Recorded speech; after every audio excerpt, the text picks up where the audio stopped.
Assalamualaikum warahmatullahi wabarakatuh. Perkenalkan, nama saya Wiji Noviana. Saya dari Prodi Ilmu Pemerintahan STISIP Bekasi dengan NIM 212324100004. Hari ini saya akan memaparkan tugas PPT video materi Bahasa Indonesia dengan dosen pengampu Ibu Hani Ari Rahmani SPD MPD, NIDN 0401018013. Pokok pembahasan.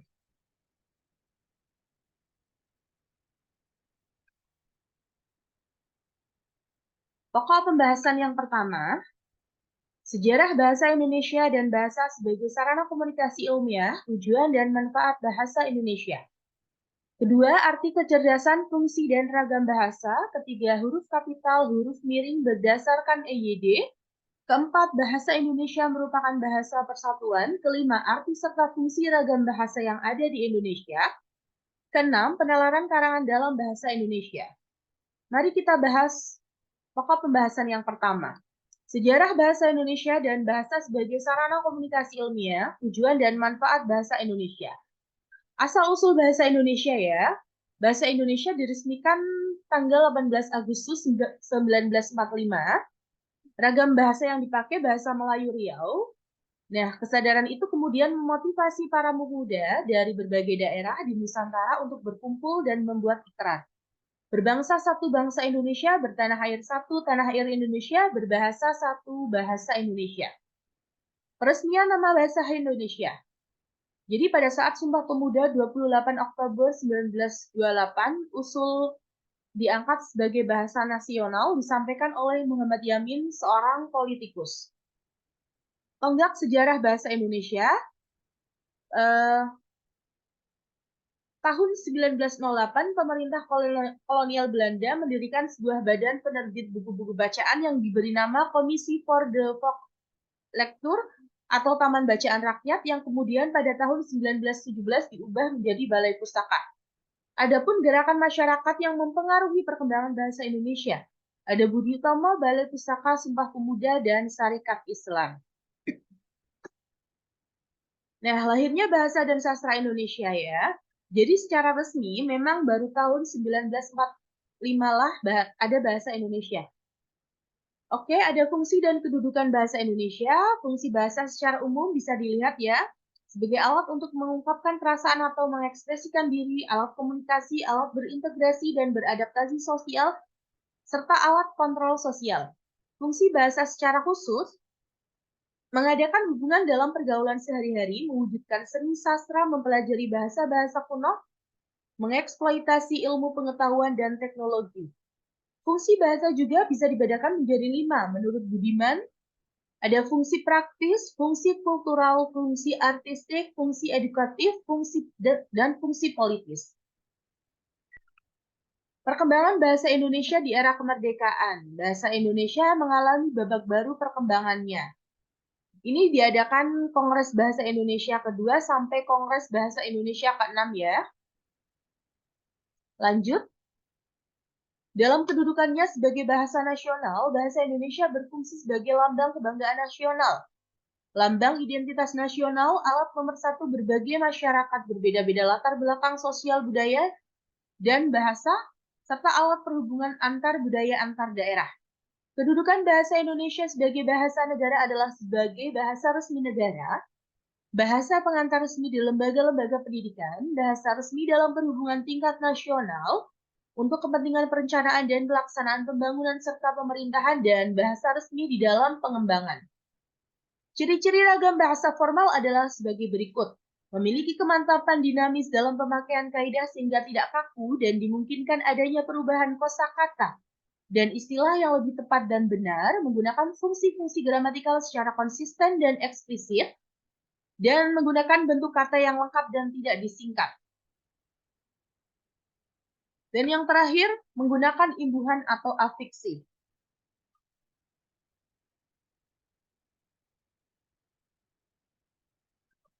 Selanjutnya, pokok pembahasan yang kedua, arti kecerdasan fungsi dan ragam bahasa. Bisa dilihat ya, arti bahasa adalah alat komunikasi antara anggota masyarakat berupa simbol bunyi yang dihasilkan oleh alat ucap manusia. Yang kedua, bahasa adalah sistem komunikasi yang mempergunakan simbol-simbol vokal bunyi ujaran yang bersifat arbitrer. Bahasa mempunyai fungsi ya, bisa dilihat ada 17 fungsi bahasa. Ragam bahasa, macam dan jenis ragam bahasa. Ragam dari segi sudut pandangan bidang atau pokok persoalan. Ragam bahasa bisnis, ciri-cirinya menggunakan bahasa yang komunikatif, bahasanya cenderung resmi, terikat ruang dan waktu, membutuhkan adanya orang lain. Ragam bahasa hukum, ciri-cirinya mempunyai gaya bahasa yang khusus, lugas, dan eksak karena menghindari kesamaran dan kepaksaan, objektif dan menekan prasangka pribadi, memberikan definisi yang cermat tentang nama, sifat, dan kategori yang diselidiki untuk menghindari kesimpang siuran. Tidak beremosi dan menjauhi tafsiran bersensasi.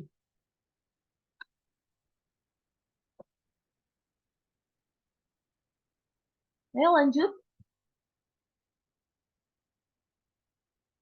Lanjutannya ya, ada ragam bahasa fungsional, ragam bahasa sastra, ragam bahasa lisan, ragam bahasa pidato, ragam bahasa kuliah, ragam bahasa panggung, ragam bahasa tulisan, ragam bahasa teknis, ragam bahasa undang-undang, ragam bahasa catatan, dan ragam bahasa surat. Ragam bahasa berdasarkan penutur. Ada 5 ya, ragam daerah disebut dokat atau dialek, ragam pendidikan, ragam bahasa berdasarkan sikap penutur, menurut situasi keideologian, bahasa sesuai dan dengan keperluan. Pokok pembahasan yang ketiga, huruf kapital, huruf miring berdasarkan EYD. Pengertian EYD dan huruf kapital. Ini pengertiannya ya.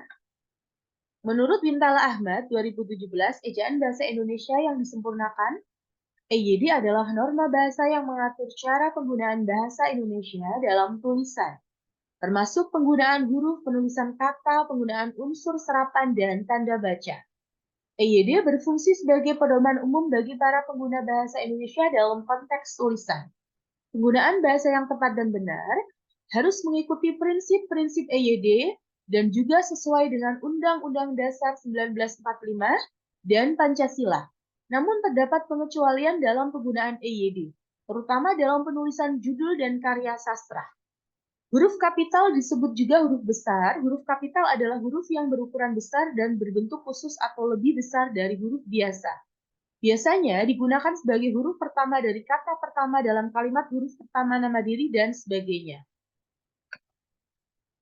Dan lanjutannya, adapun aturan dan contoh menurut Ginting 2020 sebagai berikut. Ini ya, huruf kapital bisa dilihat ya di PPT-nya. Ini beserta contohnya.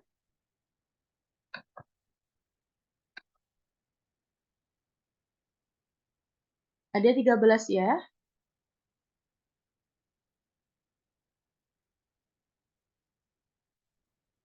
Oke, pengertian huruf miring. Huruf yang dimiringkan seringkali digunakan untuk memberikan penekanan pada suatu kata. Huruf miring juga ada 3.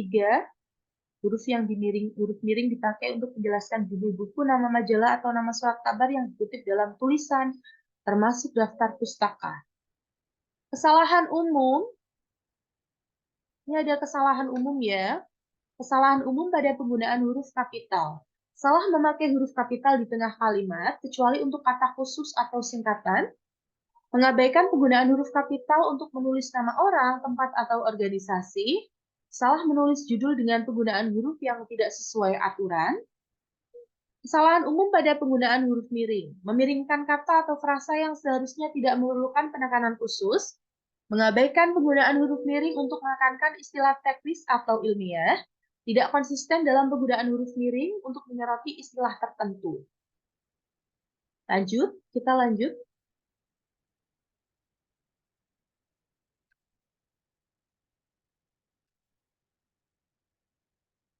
Pokok pembahasan yang keempat, bahasa Indonesia merupakan bahasa persatuan.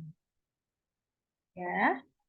Definisi bahasa Indonesia. Bahasa adalah sistem lambang bunyi Oke, bahasa adalah sistem lambang bunyi yang digunakan oleh para anggota suatu masyarakat untuk bekerja sama, berinteraksi, dan mengidentifikasi diri. Sifat-sifat bahasa, sebuah sistem berwujud lambang berupa bunyi bermakna arbitrer, konvensional, produktif, unik, universal, dinamis, bervariasi, dan manusiawi. Ini aja ada sejarah bahasa Indonesianya ya, berasal dari bahasa Melayu, bahasa kebudayaan. Nah, kedudukan bahasa Indonesia. Bahasa Indonesia berkedudukan sebagai bahasa resmi negara. Dalam kedudukannya sebagai bahasa nasional, bahasa Indonesia berfungsi sebagai sarana pemersatu berbagai suku bangsa dan sebagai sarana komunikasi antar daerah, antar budaya daerah. Fungsi bahasa Indonesia, bahasa resmi kenegaraan, bahasa pengantar di lembaga-lembaga pendidikan, alat perhubungan pada tingkat nasional untuk kepentingan perencanaan dan pelaksanaan pembangunan serta pemerintahan, alat pengembangan kebudayaan. Lanjut, pokok pembahasan kelima, arti serta fungsi ragam bahasa Indonesia ya. Dari pengertian bahasa seperti tadi, fungsi bahasanya juga sebagai alat berkomunikasi, alat mengekspresikan diri, alat berintegrasi dan beradaptasi, serta alat kontrol sosial. Ini ada ciri-ciri bahasa, produktif, bervariasi, dinamis, alat interaksi sosial, serta universal. Nah, tujuannya mahir berbahasa, lebih mengenal diri sendiri, lebih dalam memahami orang lain, belajar mengamati dunia sekitar, lebih cermat mengembangkan suatu proses, berpikir yang jelas dan teratur. Bahasa Indonesia yang baik, penggunaan bahasa sesuai dengan situasi dan kondisi. Bahasa Indonesia yang benar, penggunaan bahasa yang sesuai dengan kaidah EYB, Kamus Besar Bahasa Indonesia, KBBI, dan Tata Bahasa Indonesia. Kita lanjut.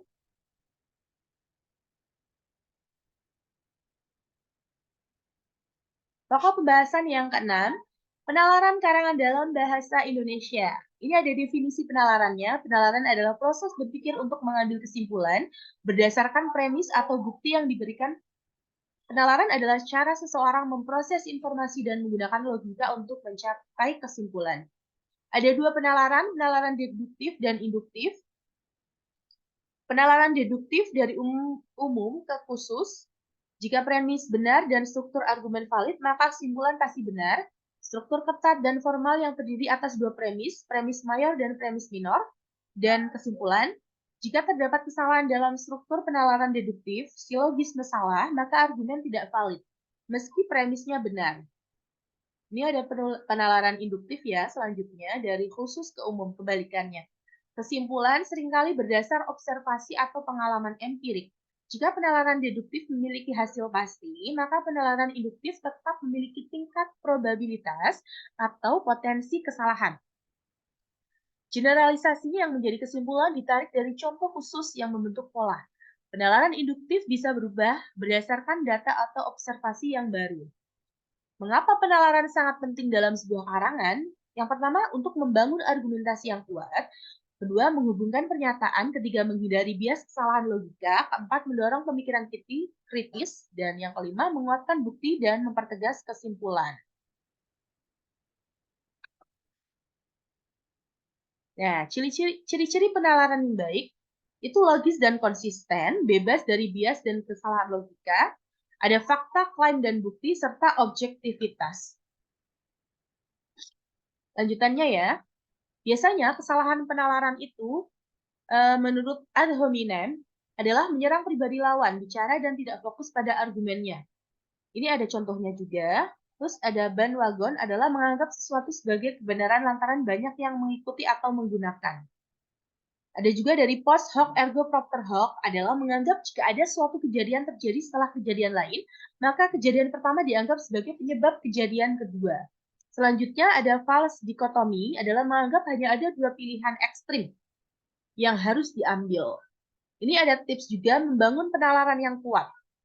Gunakan fakta dan data, hindari kesalahan logika, uji argumen lewat debat dan diskusi, serta latih kemampuan berpikir kritis. Lanjut ya. Jadi kesimpulannya adalah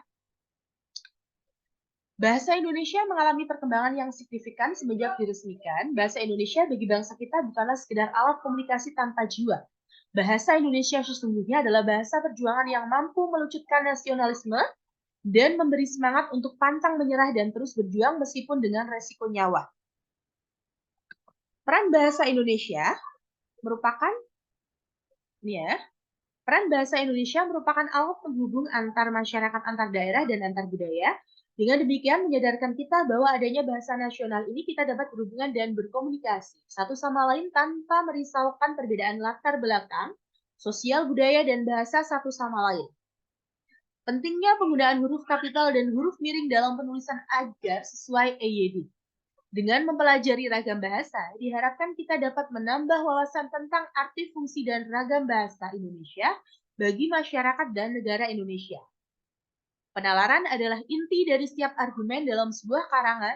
Membangun penalaran yang baik dapat meningkatkan kredibilitas dari sebuah karangan.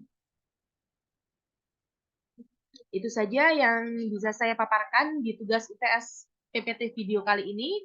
Apabila ada yang kurang dipahami, bisa ditanyakan ya di nomor WA yang parah.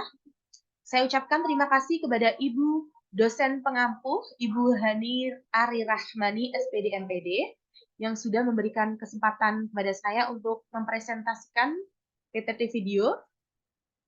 Saya akhiri. Billahi taufik wal hidayah. Wassalamualaikum warahmatullahi wabarakatuh. Terima kasih banyak.